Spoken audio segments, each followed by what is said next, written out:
الحمد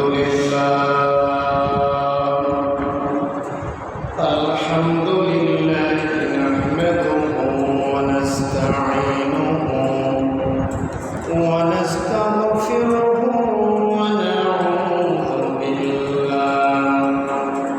ونعوذ بالله من شرور أنفسنا ومن سيئات أعمالنا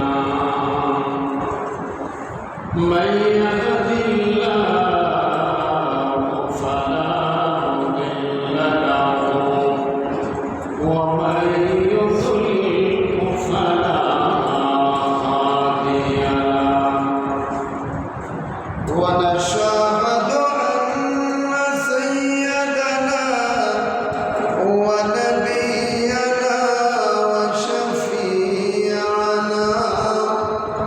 وحبيبنا ومولانا محمدا عبده ورسوله فقد قال الله تعالى في كلامه المجيد وفي فرقانه الحميد أعوذ بالله من الشيطان الرجيم بسم الله الرحمن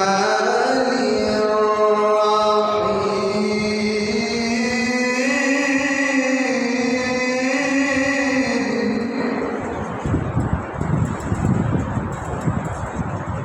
فمن يعمل مثقال ذرة خيرا يره ومن يعمل مثقال ذرة شرا يره وقال تعالى والعصر إن الإنسان لفي خسر إلا الذين آمنوا وعملوا الصالحات وتواصوا بالحق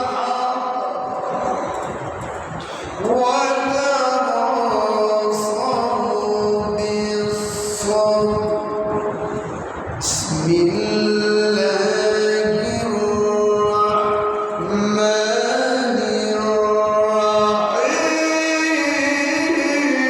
الرحيم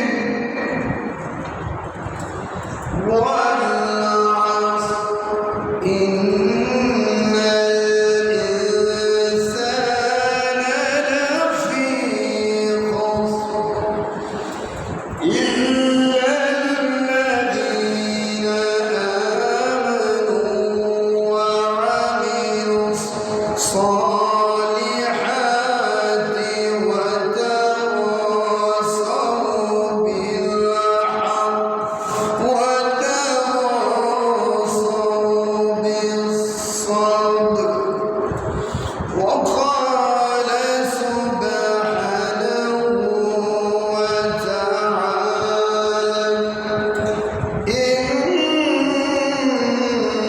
الله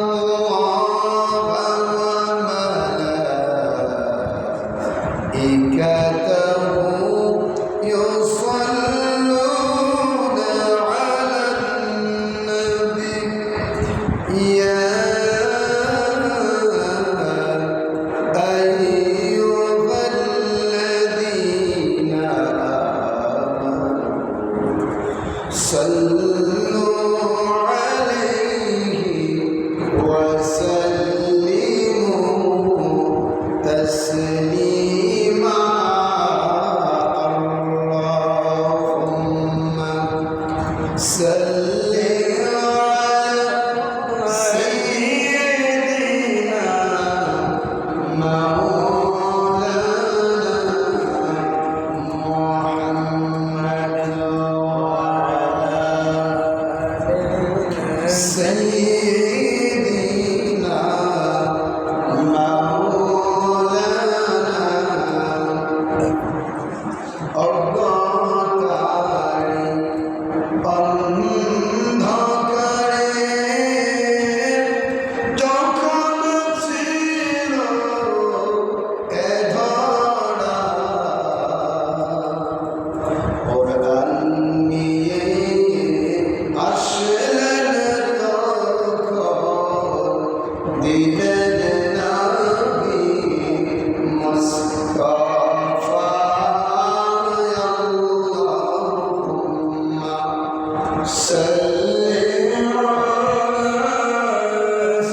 এই পবিত্র জুমার দিনে সাইয়্যিদুল আইয়াম সপ্তাহের শ্রেষ্ঠ দিন হলো জুমার দিন।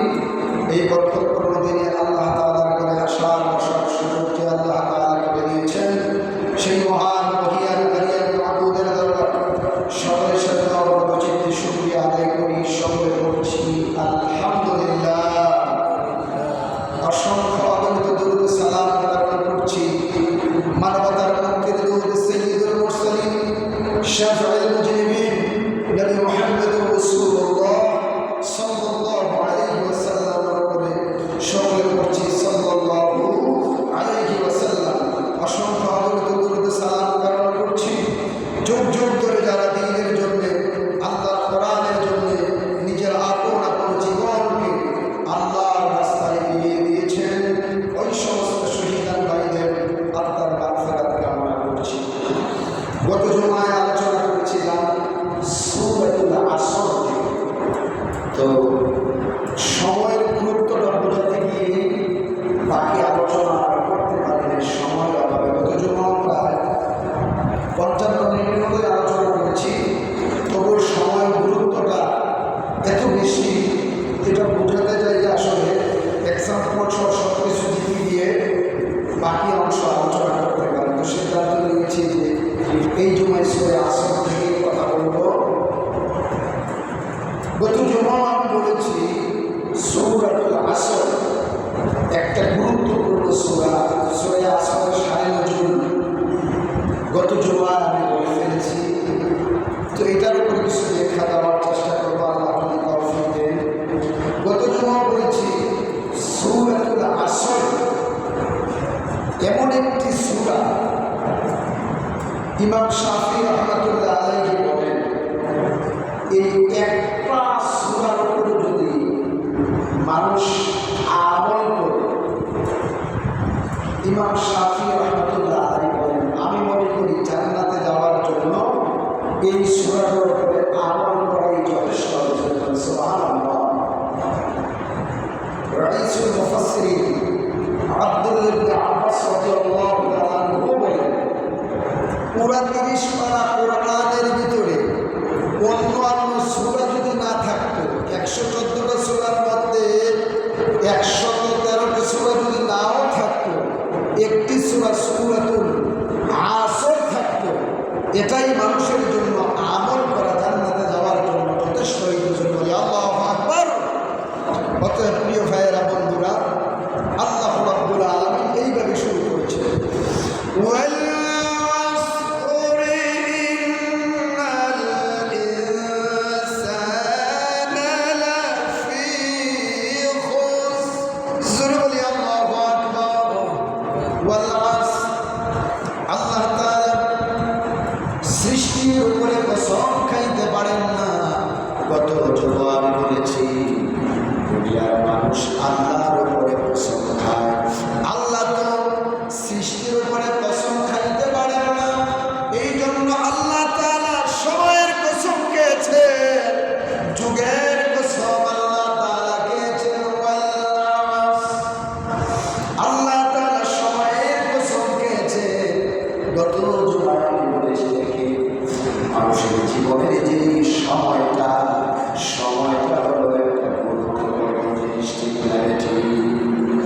কিন্তু এই সময়কে মানুষ মূল্যায়ন করতে চায় না।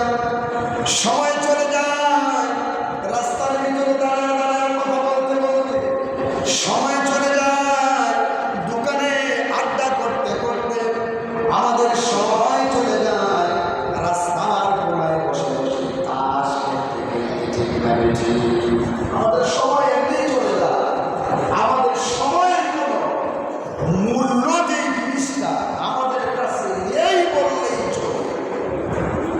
প্রিয় ভাইয়েরা আমার, সময়টাকে মূল্যায়ন করা লাগবে। আল্লাহ যেহেতু সময়ের কসম খেয়েছে, আল্লাহ তো দুনিয়ার কোনো মানুষের উপরে সৃষ্টির উপরে কসম খেতে পারে না। এই জন্য আল্লাহ তার সময়ের কসম খেয়েছে, আল্লাহ তার ইতিহাসের কসম খেয়েছে। খেয়ে বলেন ইন্নাল ইনসানা লাফি খুসর, নিশ্চয় অবশ্যই মানুষ ক্ষতির ভিতরে আছে। বলছেন কে? আল্লাহ বলছেন ইন্নাল ইনসানা লাফি খুসর ইল্লা আন্না কান্না লাইতানা কিন্না লাআল্লাহ। এই শব্দগুলো যেখানে ব্যবহার হয় ওই জায়গায় সন্দেহের কোনো অবকাশ থাকে। এই জন্য আল্লাহ বলছেন ওয়াল আসর ইন্নাল ইনসানা লাফি খুসর। আল্লাহ সময়ের কসম খেয়ে বলেন নিশ্চয় অবশ্যই ইনসানা সমস্ত মানুষ লাফি খুসর, ক্ষতির মধ্যে আছে। অতএব খুসর যেই শব্দটা, ক্ষতি, খুসরের তাফসীরের ভিতরে অনেক তাফসীর পাওয়া যায়। একটা মানুষ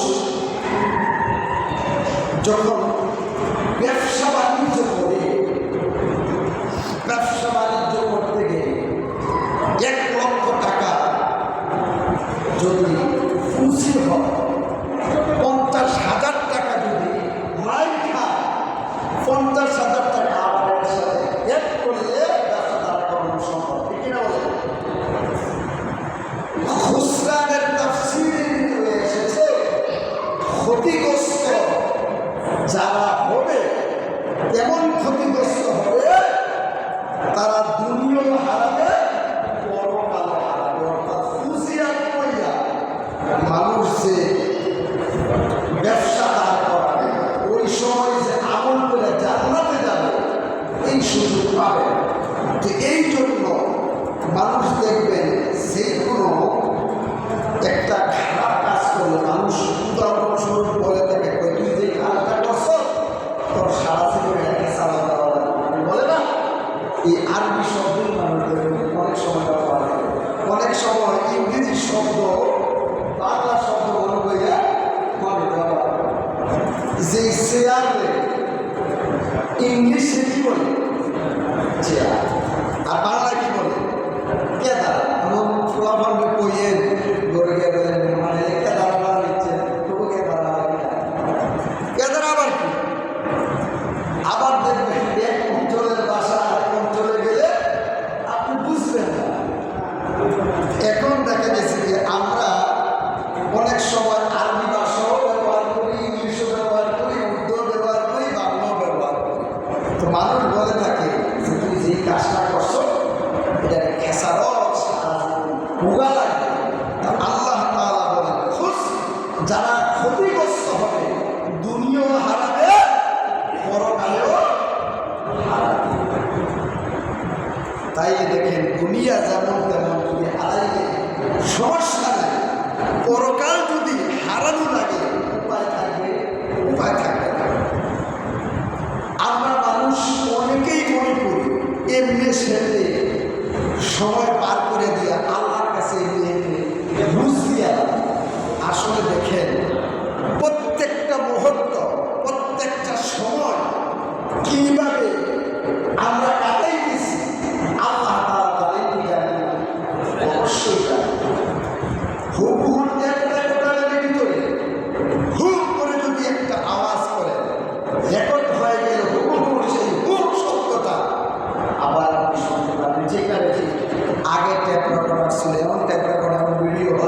আগে ট্যাগ রেকর্ডার দিনের দিন যত আমার ভাইয়েরা পদ্ধতি সুন্দর নিয়ম সুন্দর সুন্দর জিনিস বের হচ্ছে প্রিয় ভাইয়েরা আমার। তো এখন দেখেন আল্লাহ তাআলা ট্যাগ রেকর্ডার সৃষ্টি করেছে, ঠিক না? মানুষের মেমোরির ভিতরে আল্লাহ তাআলা এই জ্ঞান আল্লাহ তাআলা দিয়েছেন, মানুষ তৈরি করছে খালাকাল ইনসান।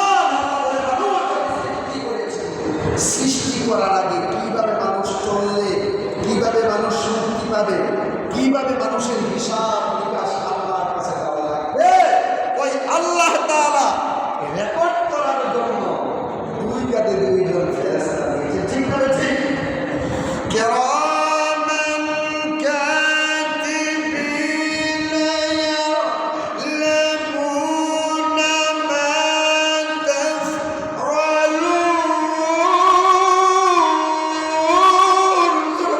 আল্লাহু আকবার।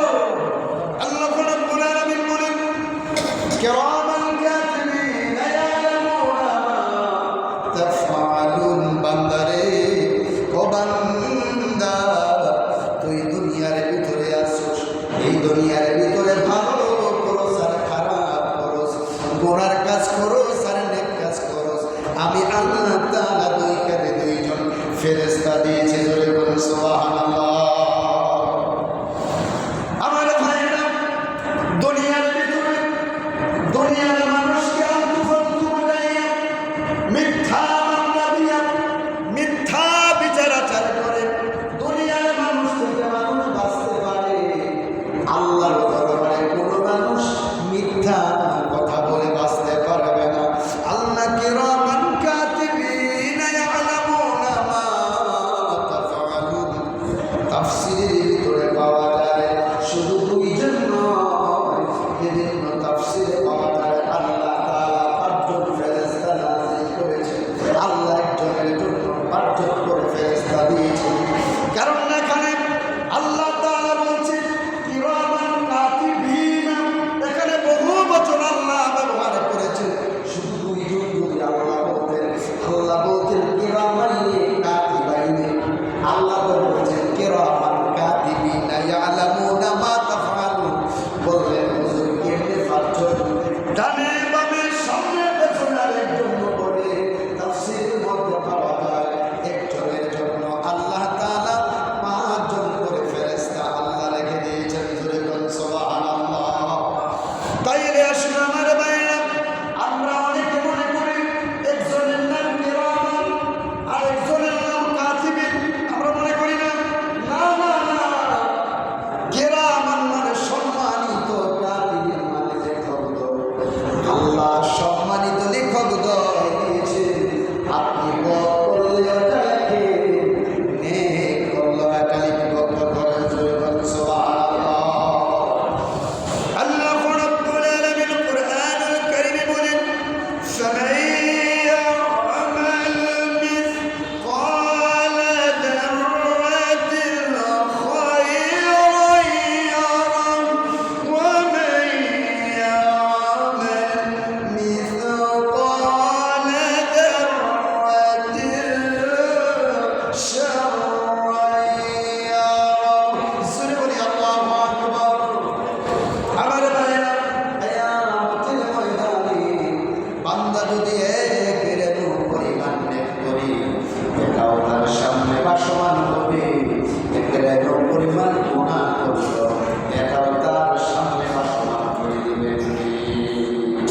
আল্লাহ আপনার ডান কাঁধের ফেরেশতা দেখেন আল্লাহ তাআলা কেমন দয়া আর মায়া। আল্লাহ তাআলা বান্দা যখন একটা গুনাহের কাজ করে, তখন বাম কাঁধের ফেরেশতা ডান কাঁধের ফেরেশতাকে জিজ্ঞেস করে, আল্লাহ বান্দা যে গুনাহটা করছে, গুনাহটা দেখতাম কি? ডান কাঁধের ফেরেশতা কর, সে তো আল্লাহর বান্দা, আল্লাহ নাম রাহমান, আল্লাহ নাম রাহিম, সবার পর্যন্ত দেওয়া ক্ষমা চাই কিনা এগুলো হোক। আমার ভাইয়েরা, সন্ধ্যা যখন গড়িয়ে যায়, বান্দা যখন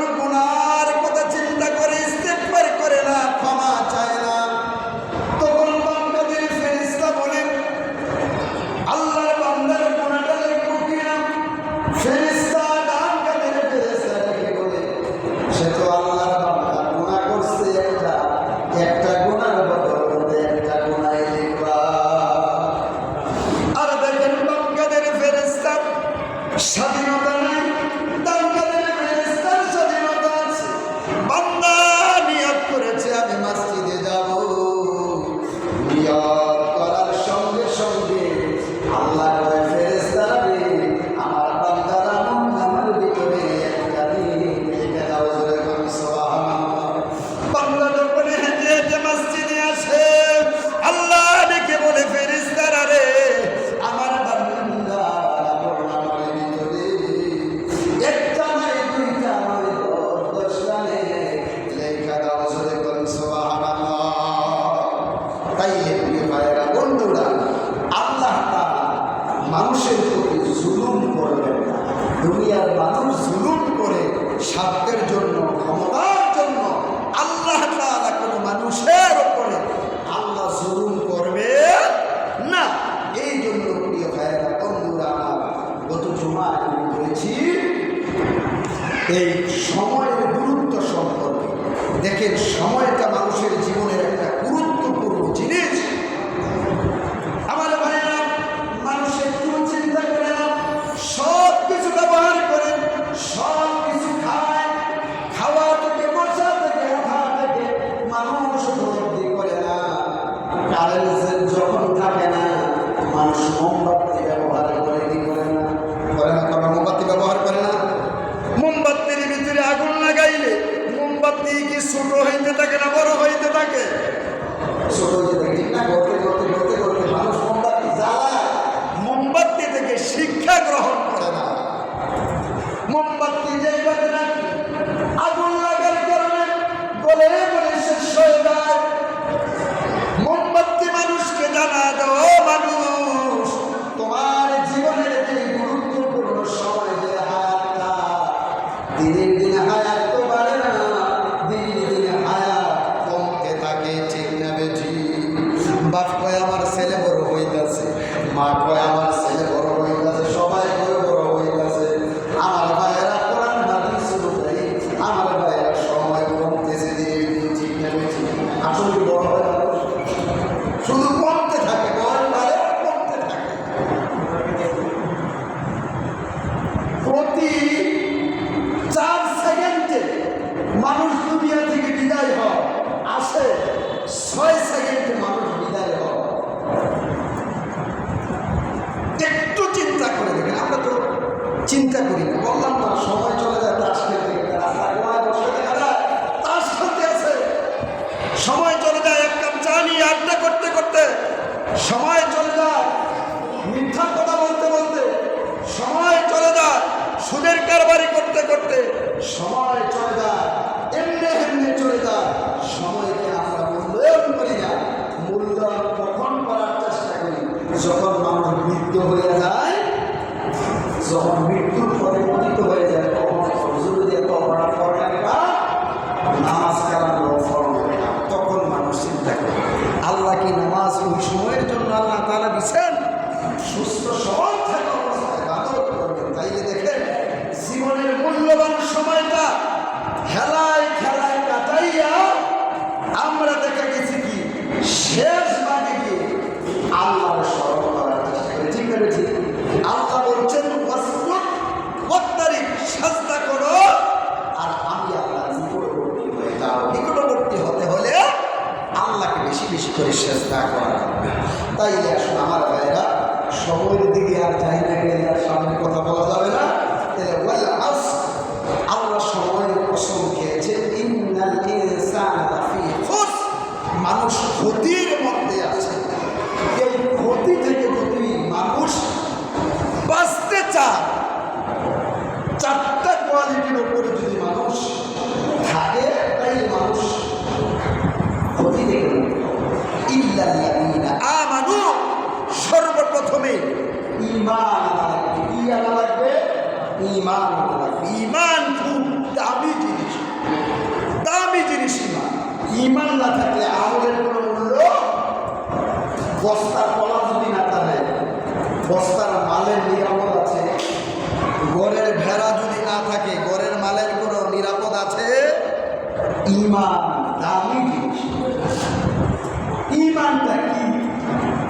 ইল্লাল্লাযীনা আমানু, আমরা ঈমান এনেছি কিভাবে? লা ইলাহা ইল্লাল্লাহ মুহাম্মাদুর রাসূলুল্লাহ, ঘোষণা দিয়েছে আল্লাহ ছাড়া কোনো মাবুদ, আল্লাহ ছাড়া কোনো মাবুদ নাই, ইলাহ নাই, আইনদাতা নাই, বিধানদাতা নাই, মুহাম্মাদুর রাসূলুল্লাহ, নবী মুহাম্মদ সাল্লাল্লাহু আলাইহি ওয়াসাল্লাম নবী আমাদের।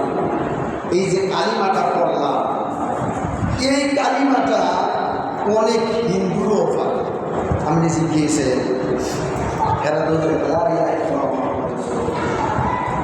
এরা কি ইমানদার? ইমানদার। ইমানদার কারা? আমার ভাইয়েরা এই কালিমাটার ঘোষণা দেওয়া লাগবে কিভাবে?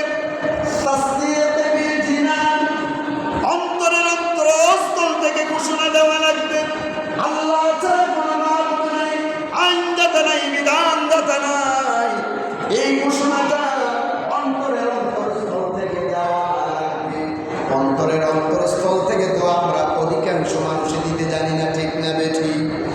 নিয়ত কি মুখে করে না অন্তরে করে? হ্যাঁ, নিয়ত কি হয়? কি করে? অন্তর দিয়ে। আমি একটা ভালো কাজ করা, এটা অন্তর দিয়ে কি করছি? নিয়ত করছি। এরপর বাপের লোকের মুখ দিয়া যে আমার এই কাজটা হাসিল হয়ে গেলে ভালো কাজটা করা, আমার ছেলেমেয়েদেরকে ইসলামী শিক্ষায় শিক্ষিত করবো, তখন আগে কি দিয়া? নিয়ত করে, অন্তর দিয়া।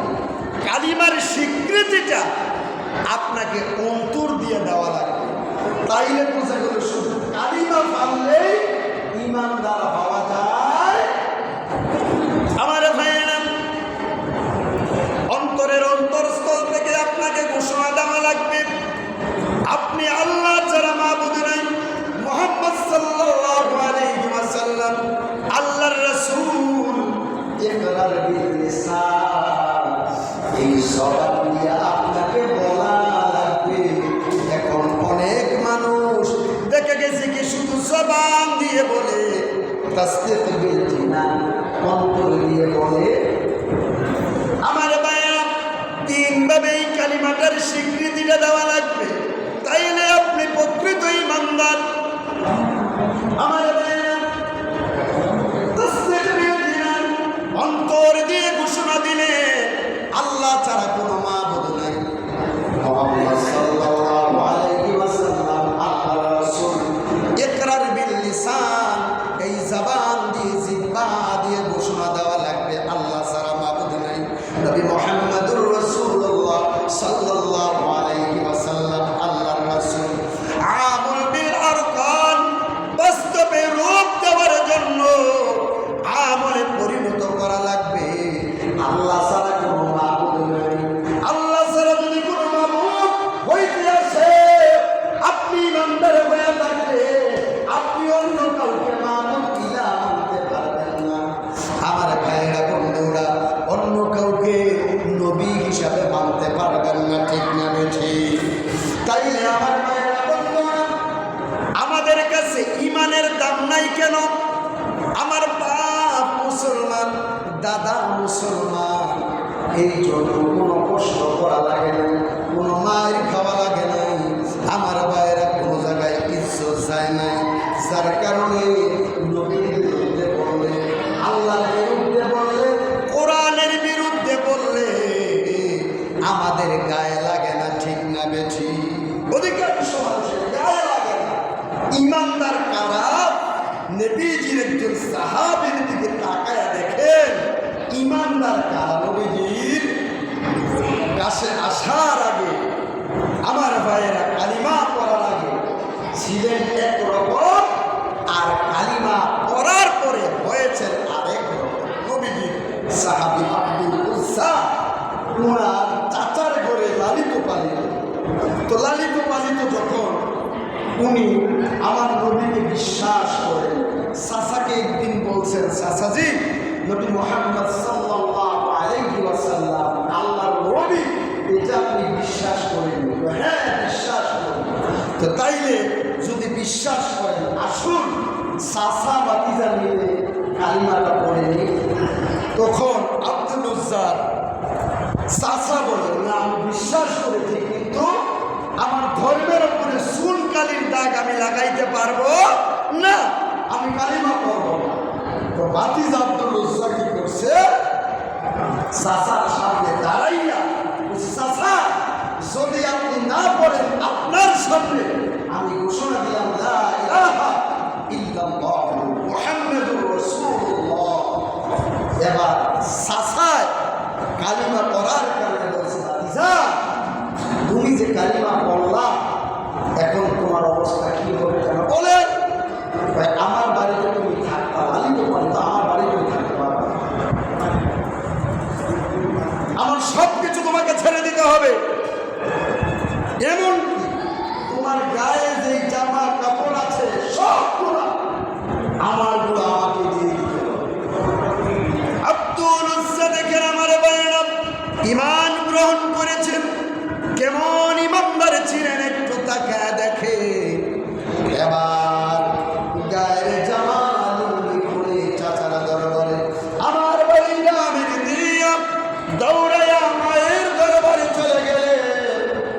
মায়ের দরবারে যুবক ছেলে যখন চলে গেছে, এই যুবক ছেলের এই অবস্থা দেখে নিজের মা এইবার চোখটুকু চেপে ধরেছে, ডেকে বলে, বাবারে কি হয়েছে?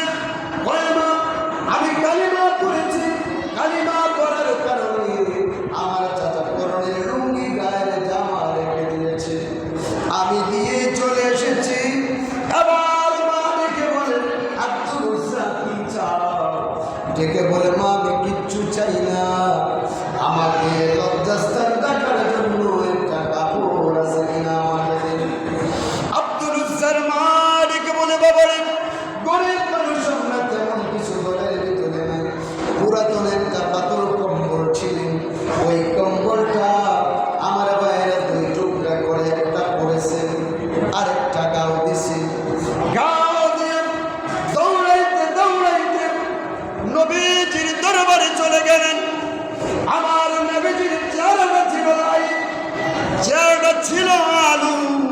আমার নবীর দিকে যে একবার তাকাইতে চেহারা কখনো ফিরাইতে পারতেন না। আমার নবীর চেহারার দিকে যদি ক্ষুধার্ত মানুষ তাকাইত, ক্ষুধার্ত মানুষের ক্ষুধাও নিবারণ হয়ে যেত।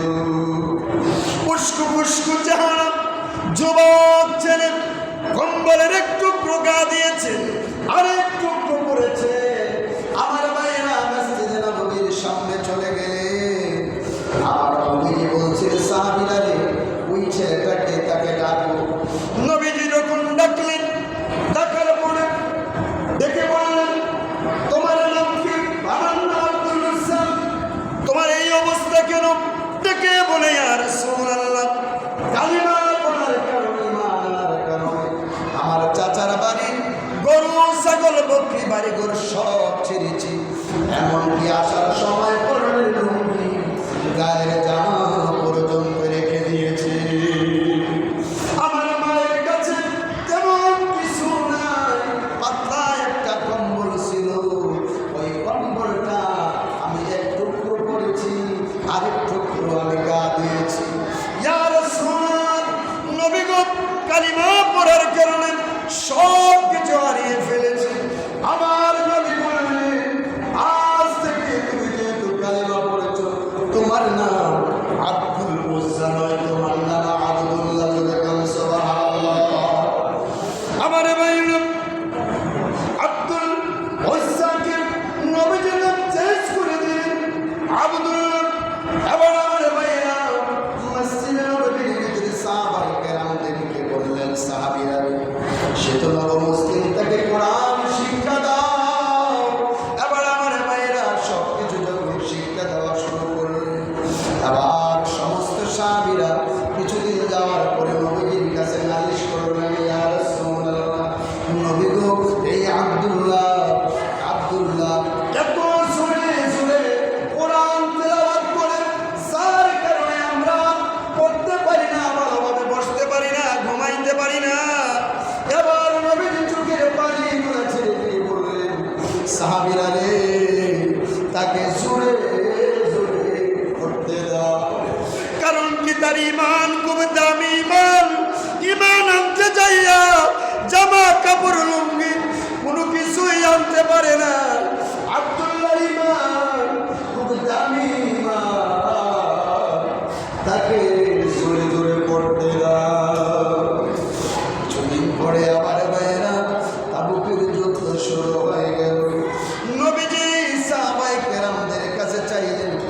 আমাদের কাছে মহিলাদের কাছে স্বর্ণ গয়না চাইলেন, টাকা পয়সা চাইলেন, সবাই নবীজির হাতে দিতেছে।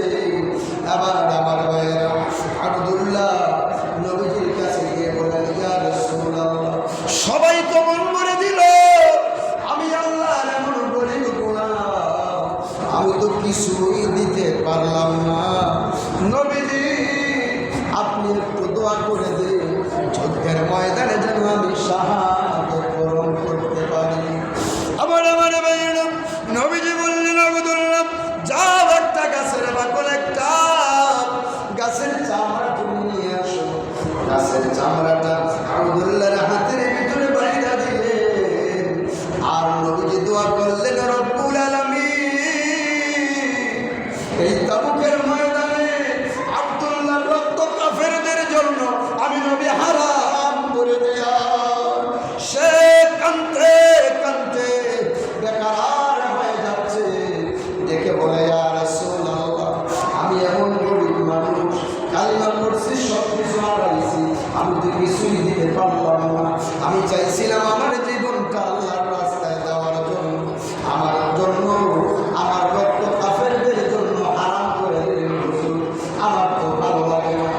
এবার নবীজি বললেন, আব্দুল্লাহ শোনো শোনো, তুমি যুদ্ধের ময়দানে না গিয়ে এমনি তো যদি মারা যাও, আল্লাহ তোমাকে শাহাদাতের মর্যাদা দান করবেন। জোরে কোন সুবহানাল্লাহ।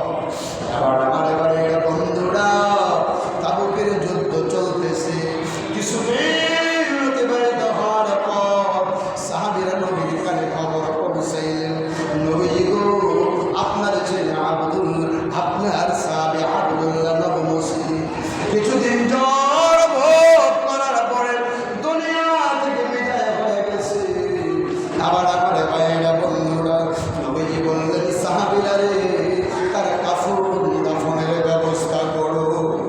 আবার আমার ভাইয়েরা কাফন দাফনের ব্যবস্থা করা হলো, জানাজা হয়ে গেল।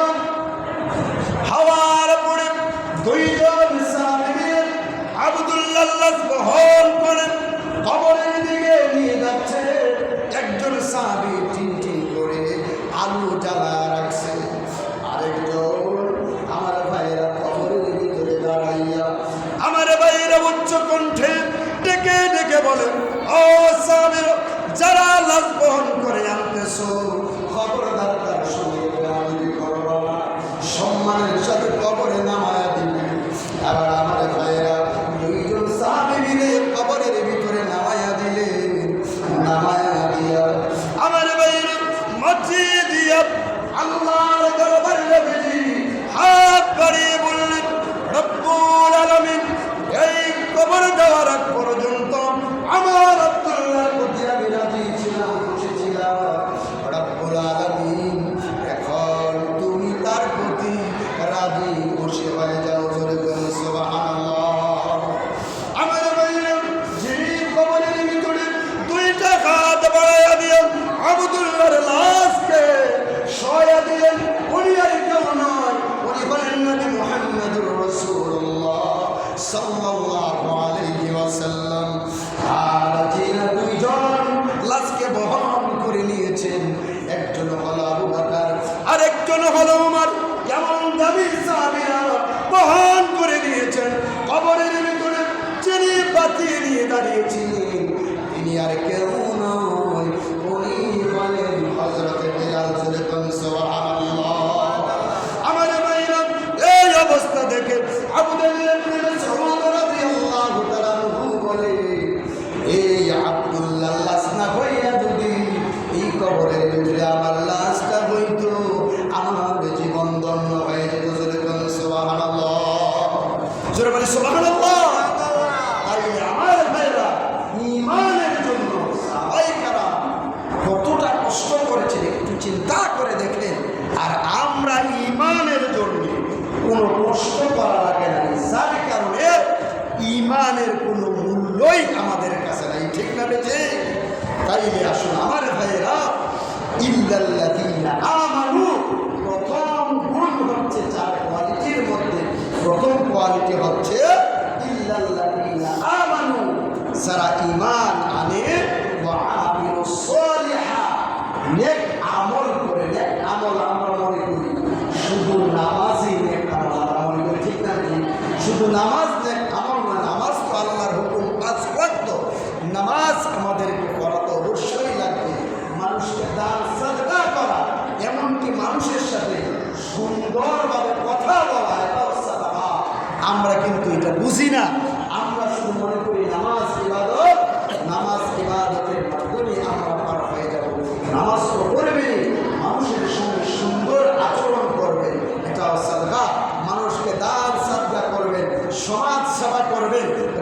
সেবা করবেন, রাষ্ট্রীয় দায়িত্ব পালন করবেন, মানুষের খেদমত করবেন। প্রিয় ভাইয়েরা, একটা আমল। তাইলে আসলে আমার ভাইয়েরা সময় নাই। আল্লাহ বলছেন দ্বিতীয় নাম্বার গুণ, দ্বিতীয় কোয়ালিটি হলো নেক আমল করা। কি করা? নেক আমল করা।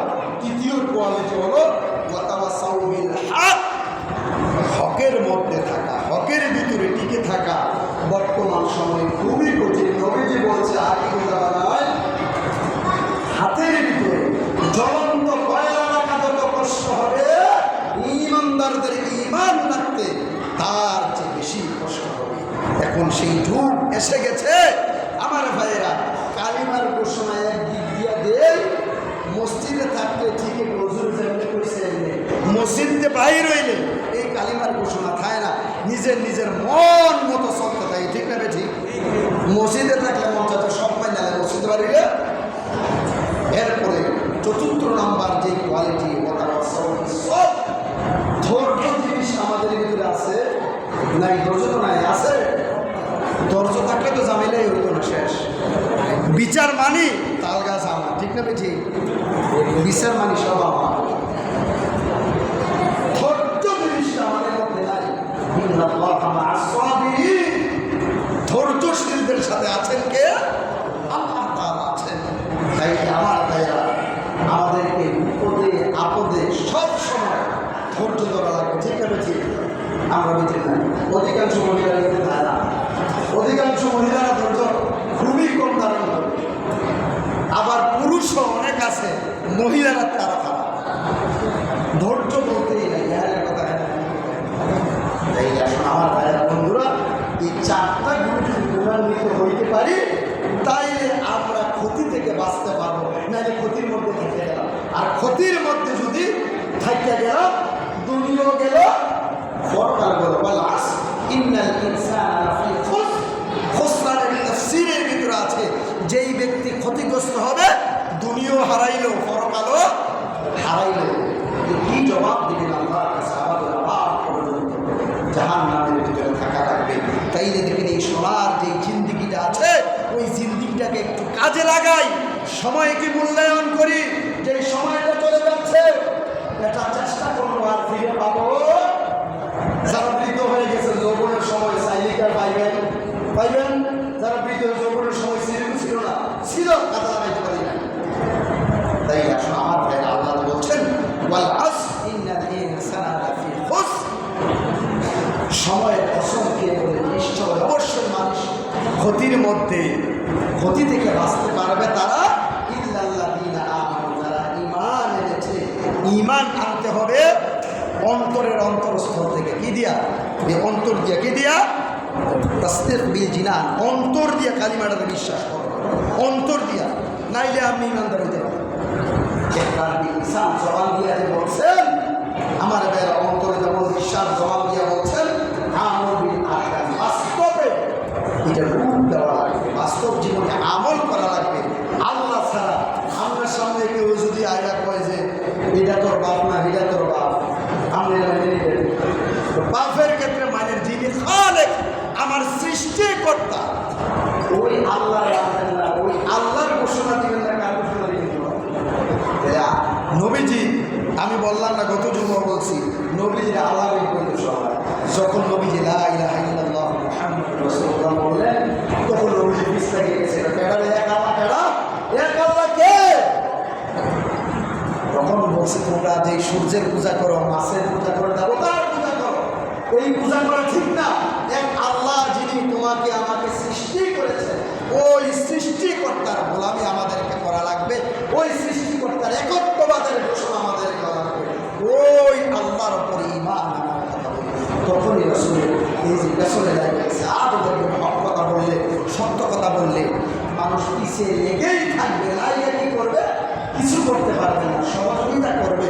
হকের পথে থাকলে সহযোগিতা করবে কে? আল্লাহ তাআলা সহযোগিতা করবে। এর মধ্যে বর্তমান সময়ে কিছু কিছু ক্ষেত্রে একমত খাটানো লাগবে। আল্লাহ নবীজি বলছেন একমত খাটানোর কথা, একমত খাটিয়ে আমাদেরকে চলা লাগবে। তাই আসুন আমার ভাইয়েরা, বন্ধুরা, এই চারটা কোয়ালিটির উপরে যদি আমরা থেকে দুনিয়া থেকে বিদায় হতে পারি, তাইলে আমরা ক্ষতি থেকে মুক্ত।